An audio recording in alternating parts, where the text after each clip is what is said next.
I think at this point we can confidently say that Russia has taken Bakhmut, or at least has taken enough of the city and the territory to claim victory. Do you think at this point Zelensky and Ukraine will finally order military personnel to fall back? Or are they going to dig in and hold out to the very end because this particular battle has become so publicized in the media? Well, first of all, everyone is mired in this giant sea of mud in eastern Ukraine. Until the mud dries, the moisture ends, and you get hard ground, there will be no major troop movements of any kind. I think the notion of a Ukrainian offensive in April, unless there is a miracle, the sun comes out and stays out 24 hours a day, 7 days a week, and dries out the soil, they really cannot commit large ground forces, especially all these new tanks that they claim they're going to have, along with anything else, frankly, that moves on the ground. So right now, everyone is stuck with the sea of mud. Secondly, we now know from remarks made by Prigozhin, the man who heads up this thing called the Wagner Group, which is about a 35,000 man professional military organization committed to Russian national interests, has historically operated overseas, primarily not inside Russia, but because of the wars in Russia. He's made it very clear that General Surovikin, who was the man that was brought in late summer, early fall to sort of reorganize the Russian chain of command, reorganize the forces, begin assimilating the reservists and so forth, that he, from the very beginning, recognized that Bakhmut would be a very useful device to encourage the Ukrainians to commit forces in great numbers to it. Bakhmut has always been very important. This is the second point. It's always been a hub for rail lines, roads, communications, warehouses, factories, all of which have military utility. The fear in Kyiv has always been, if we lose Bakhmut, then the keystone in the edifice of the defense of the Donbass is gone. It will be very hard to maintain the lines of defense that they currently have once Bakhmut is out of their possession. The Russians could have seized this place much earlier. And what we now know, it was a deliberate decision not to do so. Let the Ukrainians occupy it and let them bring in tens of thousands of soldiers that then could be converted to corpses. And this is very, very frankly what's happened. The Russians have relied heavily on this enormous ISR strike capability, the ability to link your terrestrial platforms and space-based platforms that provide you with instantaneous intelligence, i.e. targeting data, to your various guns, artillery that is either tube artillery, rocket artillery, tactical ballistic missiles, and so forth. It may be now that the utility of Bakhmut from that standpoint has been exhausted, and the Russians may simply close it off. But as I understand it, somewhere between 7 and 10% of the urban area that is to the northwest has some Ukrainians left in it. But ultimately, as the ground dries, Bakhmut becomes important for the use of the Russians in order to move forces forward in north and west. Because if you look at the map, it's not that far from Kiev. And it's very close, frankly, in geographic terms to Kharkiv, or Kharkov. So you have Bakhmut is the new center of gravity for the Russians, if you will, in this sense. And that's where the war is headed. And as I pointed out to someone the other day, they said, well, why haven't the Russians destroyed all the bridges across the Dnieper River? Well, because they plan to use them, because those bridges will support Russian traffic. So I think we can see where things will go, but they're not going to move dramatically until the May-June timeframe. Historically, June is when you've had most of the major offensives in the region, certainly in modern times. That is since the age of Napoleon, because you're not going to get far through the sea of mud once it establishes itself. And then you have to deal with this sort of crushing winter historically. Well, we haven't had much winter by Russian standards, but we certainly have the sea of mud. So that's got to go away. Then I think we'll see dramatic movement. Okay, that's interesting, because everybody has been waiting for this massive offensive and this counteroffensive, but then Ukraine's going to get to it first. So the mud really is the delay. I wanted to pick up on something that General Milley said this week. He said, and he kind of caught himself, he said that Ukraine cannot win this war this year. And he made sure to, correct himself on that. So basically, he's now given himself the rest of 2023 to not win, according to Zelensky's definition, which is to have all Russia out of Ukraine. I don't know that that's even possible, but do you think that he's starting to set up a narrative that Ukraine is starting to lose this? Or is he just being honest that, hey, it's their definition and we know they're not going to meet that? Where do you think General Milley was heading with a comment like that? Well, even a broken clock is right twice a day. And so it's not impossible that there is some measure of honesty sometimes in his remarks. As a general rule, I would write off anything the man says. He's a purely political animal who exists as a mouthpiece for the administration and ultimately will say or do whatever he's told. That's why he got the job. That's why most of these people become chairman. They don't become chairman because of any demonstrated character, competence, or intelligence. They're there because they're people that will do whatever they're told and say whatever they're told to say. So I don't think I'd pay too much attention to him. Now, having said that, if he is setting up a narrative, it's to protect himself more than anything else. I mean, that's his habit. He's like everybody else that wants to be successful in Washington. You put on your Teflon suit, nothing sticks, and you shift responsibility to others and let them pay the price for accountability. Listen, I don't know that Ukraine will even exist as a nation state by the end of 2023. I think it's essentially a dead issue right now. Conditions inside Ukraine are horrific. The losses are horrific. We simply lie. We don't tell the truth. The New York Times, the Washington Post, the Wall Street Journal, the Telegraph in England, whatever you want to pick out as a newspaper or a news outlet in the West, is assimilated the narrative that comes out of Langley and London and MI6. The Ukrainians are winning. The Ukrainians are, well, they can still win. They can still win. Well, things aren't going well, but they can still win. And eventually it'll be, we no longer have contact with anyone in Kiev. By the way, in today's other news, we're continuing to work hard to start war with China. Yeah, let's jump into that. So we have the new House Speaker, Kevin McCarthy. He's now visited the president of Taiwan. China was vehemently against this. They condemned this. They warned of consequences. Many people, even back in DC, wondered whether he should do this. The only person that really applauded him was former House Speaker Nancy Pelosi. Why do they continue to provoke China? Is it to show dominance and hope that there's no consequences? Or what is the act? I don't understand the action behind it.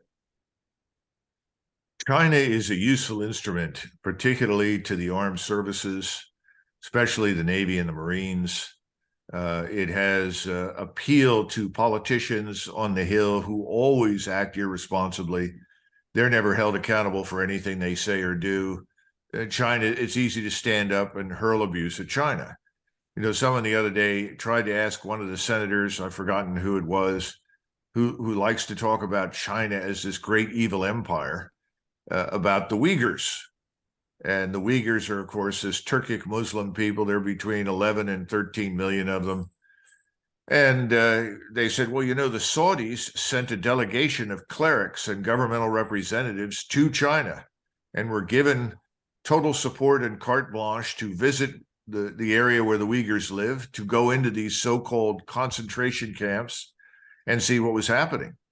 And they came back and reported that the majority of the Uyghurs that were being held in detention were Uyghurs that had returned from fighting with ISIS and were therefore judged as dangerous Islamists. The Chinese are as worried about Islamists as we are and their horrible impact on civilization.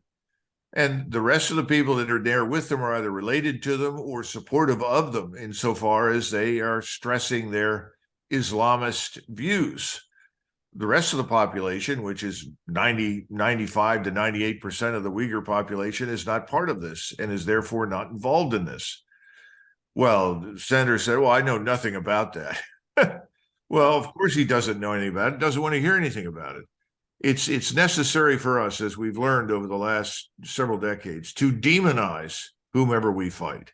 I mean, I could take you all the way back to the Spanish-American War, and the Spaniards were by no means horrific criminals, killing, murdering, and mistreating everyone in sight when they had an empire, and we drove them out of Cuba. We've done the same thing during the First World War. We had a population in this country that at the time, probably a third of them were at least descended from Germans. There was very little support inside the United States for war with Germany in 1914, 15, 16, 17. So what happened? Well, the British printed lots of lies about the Germans, which were readily picked up in all the Western newspapers. The banks got involved, and they produced this tremendous propaganda campaign to demonize Germans and the Kaiser. Well, that worked enough to help justify the war. Now, we all found out when it was over, the whole thing had been a travesty and a fraud, and that's why you had nothing but Republicans opposed to overseas interventions in office for the next 12 years after we finally got rid of Woodrow Wilson. My point is that this is the issue with China. We don't need, in current and future wars, this enormous, what I would call midway Jutland fleet construct, this massive fleet of large capital ships. Those days are over. Aircraft carriers and most of these larger capital ships are only useful in what we now call essentially permissive environments. Low-intensity conflict. What that means is that your opponent has no means of really attacking you from ashore. Your opponent doesn't have access to modern technology, because if he does, he's going to neutralize those surface ships in short order or even sink them. And this is the problem we have with China right now. The Chinese have invested very heavily in those intelligence, surveillance, and reconnaissance platforms. I mean, this goes back to the silly nonsense about the dumb balloon. The Chinese have over 30 satellites orbiting this planet. A substantial number of them have military application. They can also look down on the ground anywhere in the world and read the names on gravestones, which is what ours can do. In other words, they can also tune in and listen to what Joe Biden says to Dr. Jill at night before he goes to bed in the White House. I mean, these things exist. That raised questions about, well, if this is what you've got, what does the balloon do? It's absurd. Well, the problem we've got now in the South China Sea, all over the Pacific coast with China, is that if we try to move in with naval power at close range, and that means at least within 150 to 200 nautical miles, we're not only going to be tracked, we're going to be targeted and potentially damaged or sunk. So this is a huge problem. This is not the Imperial Japanese Navy or Air Force or Army, however. The Chinese are not massing forces anywhere to invade anyone. The Chinese are certainly not going to block the Strait of Malacca, which is absolutely vital and essential to them and the importation of oil and food, as well as a way for them to export. This is all nonsense. We keep saying, well, the Chinese are bullying their neighbors. Well, they've had some disputes with the Vietnamese with fishing boats, and the Vietnamese promptly sent them on their way and effectively threatened the Chinese with military action. Well, the Chinese left. And there was so much resentment and hatred of Chinese a few years ago in Vietnam that ultimately the leadership of Vietnam had to ask Mr. Xi, who is the de facto emperor of China, to remove his Chinese citizens from Vietnam. Chinese planes and ships showed up and pulled all the Chinese out. Then the Vietnamese proceeded to burn Chinese factories. Was there a war with Vietnam? No. Chinese are not interested in war. From the Chinese vantage point, conflict is very bad for business.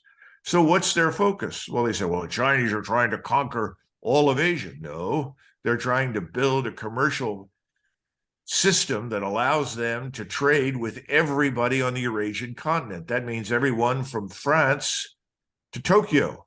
That means everyone from Beijing all the way down to Riyadh or Yemen on the Arabian Peninsula. They want to build the rail lines, the terminals. Now, this is an enormous undertaking, and we have decided that this is threatening to us. And the only threat that I can see that it presents is the threat of commercial competition, because if they can succeed across Central Asia to Europe, that suddenly reduces their dependence on the sea. And you see, our only trump card in this competition militarily really is the submarine fleet, because we have the capacity to stop everything going in or coming out of China. And that's another reason why the Chinese are doubling down on building this new commercial construct. And they've got lots of willing participants, because Iran and India, even Pakistan, along with all the Central Asian republics, now Turkey, the Europeans, everybody's become very sick and tired of us. And they don't particularly care for us to tell them that they may not trade with China. Yeah. And so that's what they're going to do. Yeah. So just this morning, the Pentagon announced that they are ordering a B-52 bomber as well as an aircraft carrier to head to the Korean Peninsula. From the intel that I gathered from a couple of different reports, it's basically to put pressure on Kim Jong-un to quit firing missiles over Japan and towards South Korea. But do you think that this is also to get more U.S. military power in the area of China? Well, North Korea has never fired any missiles aimed at South Korea, so let's get that straight. The missiles, when they fired them, all go into the ocean, and they've generally been fired into the Sea of Japan. Occasionally, they fired a couple of missiles just to demonstrate their ability to do so over Japan, so that the missiles splash down on the other side of the main islands of Hokkaido. I don't think the North Koreans want a war with anybody. I think they continually behave this way in the hopes that someone will pay them money to stop or give them food to stop. I think that they would like to be recognized as a significant player on the world stage, when, of course, they aren't. I mean, I don't know where the population is now. It was about 24 million. It may be down to 22 million or less. I mean, the conditions in that country for human beings are absolutely appalling. The regime's in trouble. At some point, even the Koreans, who are brilliant at enduring incredible misery and oppression, I think will wake up and turn on the regime. It hasn't happened yet, but more of them know what's going on in the South than have ever known before. So I think that's part of it. But as far as we're concerned, what are we going to accomplish? I'm not sure. The aircraft carrier is one of these things that is very, very inspiring to Americans at home. The news media will take you to a carrier. We're on the USS whatever it is, which is 150 miles off the coast of North Korea, and you watch the jets take off and you watch the jets land and you see these beautiful pictures of the ocean and these ships, and you feel great. People ashore aren't paying any attention at all. They could care less. It's invisible to them and it does nothing. But it costs us a lot of money, a lot of resources, and a lot of time. Then there's the B-52. And the B-52 is a different character because everybody knows it can be armed with nuclear weapons. And there's always a chance that the B-52 flies over and it does drop something and it's a nuclear weapon. That's dangerous. Now, in the case of North Korea, I don't think they have the capacity to shoot it down yet. But today, the Russians can certainly shoot it down. And I think increasingly in the future, most of the air defense technology that the Russians have developed will be in the hands of Chinese and others. The key thing to remember, is that North Korea is really useful to Russia as a device that causes us to divert, distract resources, time, and effort away from Ukraine. And Russia has historically been supportive of North Korea. They were prepared to walk away from it, especially when President Trump recognized that he could cut a deal, if you will, thanks to Mr. Xi in Beijing, as well as Moon, who was then the president of South Korea, to effectively get us out of Korea, potentially neutralize the place, at which point everybody in in Asia, including the Chinese, would breathe a huge sigh of relief to be rid of North Korea, because everybody knew at that point the North would be absorbed by the South. Things have changed because of Ukraine. There is no incentive for the Russians to assist us in divesting ourselves from the North Korean problem. So on the contrary, their access to new missile technology has improved under Putin over the last year. And I think Putin is delighted to see them fire some of these missiles that are now more accurate and can fly further and can carry a bigger payload than the ones he had a few years ago, because it puts us on the defense to some extent. But is there going to be a war? No. The North Koreans aren't going to risk that. That would mean their annihilation. There's not going to be a war with China, not unless we start it. And I worry a great deal about the use of our naval power in various places like the Strait of Taiwan, because it could inadvertently provoke an incident. The Chinese, for instance, announced that thanks to Kevin McCarthy's visit, they are now going to stop and search commercial vessels in the Strait of Taiwan. The Chinese have never stopped a commercial vessel. Never interrupted commercial traffic. That's the last thing in the world they want to do. They may decide to stop warships that are foreign that move through the Taiwan Strait. I don't know. But it would be wise under the circumstances for us to wait a week, let the Chinese run this drill, and then stop before we send anything else through the Strait of Taiwan. My fear is we won't do that, and we'll deliberately confront them in the Strait of Taiwan. It would be analogous to the Chinese fleet confronting American military power in the Florida Straits. If we had large numbers of Chinese warships, Chinese aircraft carrier backed by Chinese subs in the Atlantic and the Caribbean, and they began conducting exercises in the Straits of Florida, what would we do? We would not be happy. We'd be very unhappy. You know, we've been conducting exercises for years, 50 nautical miles off the coast of St. Petersburg in the Baltic. Now, if you're a Russian, you're not very happy about that. How would we feel if the Russians conducted similar exercises off the coast of Boston? Yeah. You know, we see everything through this distorting lens that says we're always right. We are inherently morally superior to everyone else. Anyone who challenges us is evil and is in the wrong. Well, you keep this up long enough, you're going to end up in a war against people that don't really want to fight you, but will all band together to fight us. Yeah. And that's the problem right now. We're creating alliances against us. Yeah. Okay. Thank you for your insight. I figured it didn't have much to do with North Korea. I mean, their citizens barely get 1,200 calories a day of food. It's illegal to grow food. Half the men are in the military but have nothing to do. So that's where I wondered if maybe it was, use North Korea as an excuse to get more aircraft carriers near China or something like that. Let's keep in mind, we've just signed an agreement to bring forces back to the Philippines. Yes. We're pushing back against China. We're showing them. Really? Quite frankly, I don't see any particular strategic value to setting up bases in the Philippines. First of all, the Philippine people were really not consulted on this. And frankly, they wanted us out of the country. We're now coming in on the grounds that somehow or another we're going to protect them from China. Well, I don't see much evidence for an imminent Chinese invasion of the Philippines.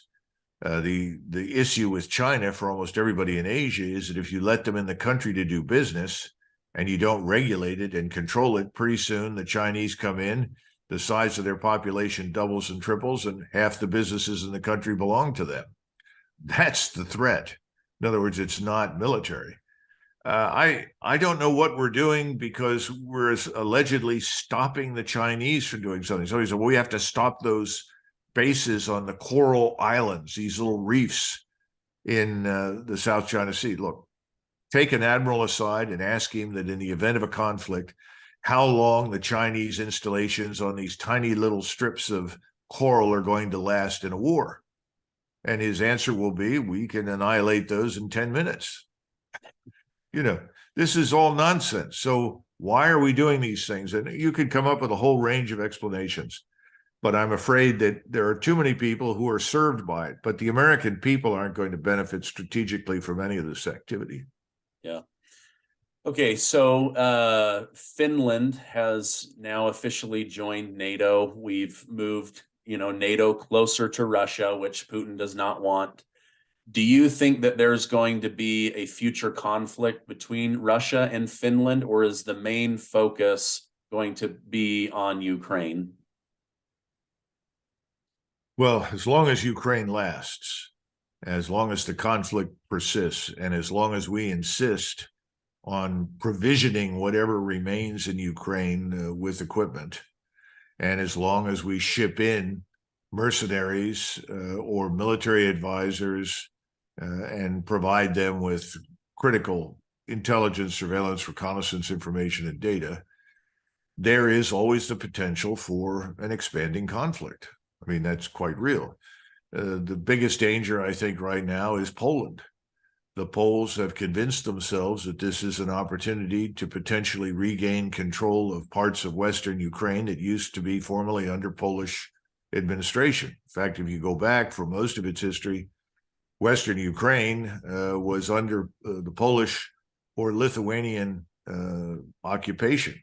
Kiev was historically viewed as the outpost of Western civilization in Eastern Europe. Beyond Kiev, there were Tatars, Mongols, and Russians, nothing else. And as a result, Western Ukraine is fundamentally different culturally and linguistically in other ways because of this long-term Polish-Lithuanian influence. But barring a Polish intervention, I think it'll all fizzle out. In other words, entropy will take hold, and the Ukrainians will simply no longer have the wherewithal to do much. So the key is, do we prevent the Poles from intervening in any of this? Because that would be dangerous and it would widen the scope of the campaign. Now, Finland. Finland has had good relations with the Russians, certainly since the end of the Second World War. The Russians have never shown any interest in going to war with the Finns. Most of my friends in Finland that I've known off and on for years always talked about the utility of driving into Russia to buy gas more cheaply at gas stations on the other side of the border than they are in Finland. Lots of Finns like to go down on the weekends to St. Petersburg, party, eat and drink to excess. I mean, you see drunken Finns all over the place in St. Petersburg. They have to load them on trucks and send them home. I do not know why all of a sudden the Finnish government did this, except to point out that what I would call, just as Soros has had an impact in terms of installing districts of attorney in the United States, Soros and more broadly globalist money, also money from us and other oligarchs, has contributed to the emergence of leaders in Western Europe who have been acting, frankly, against the interests of their own population for years. I mean, who would have thought that any German chancellor in his or her right mind would have opened Germany's borders to millions of effectively illegal immigrants pouring in from Africa, North Africa, and the Middle East? Why? Why would you do that? How does this work? They can't be assimilated. They don't want to assimilate. They cannot be employed in most cases. Some cases, yes, but in most, no, because they don't have the technical background and the education to do it.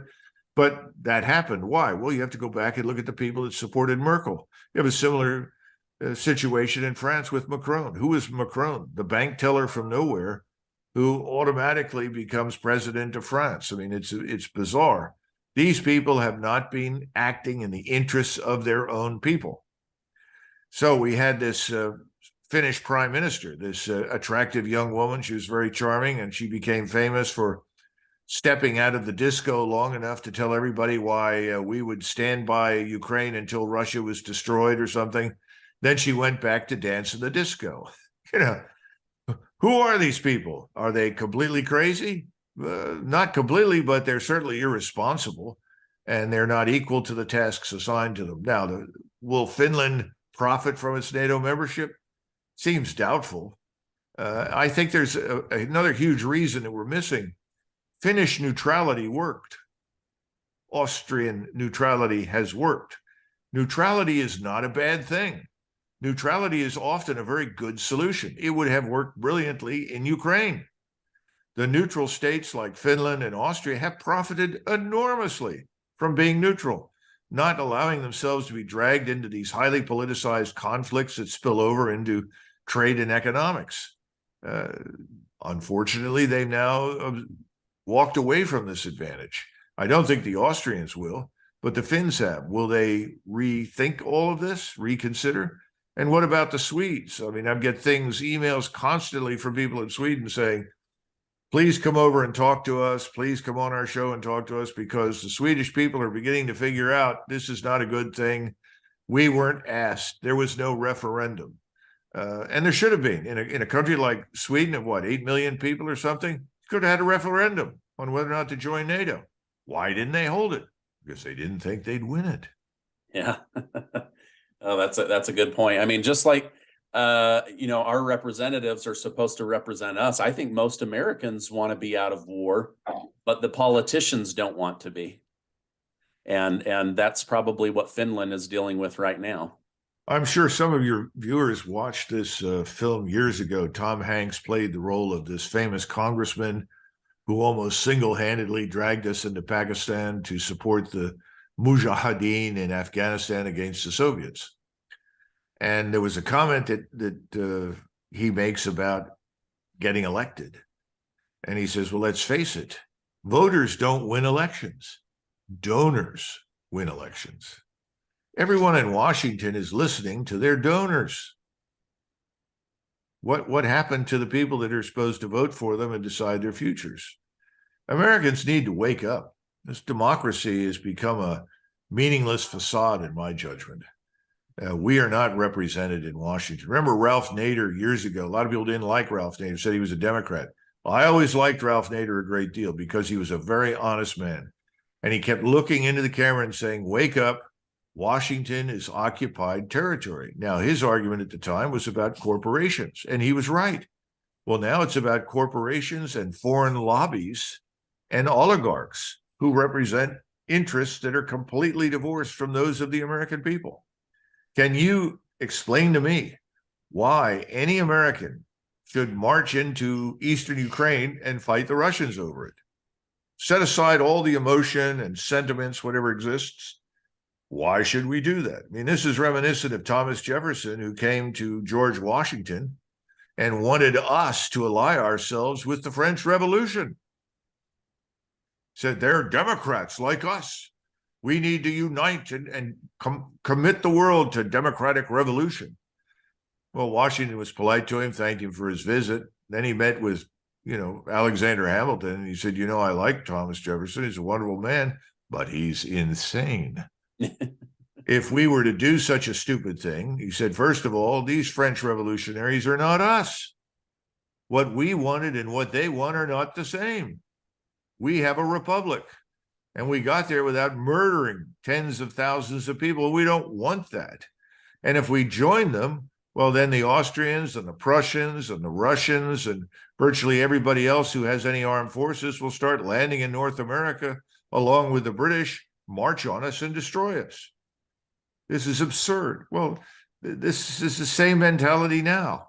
And most Americans don't know what's really happening on the ground in any of these places. And so it's easy to lie to them. And they've gotten into the habit of believing, sadly, what comes through the mainstream media. Most of it's just nonsense, falsehoods.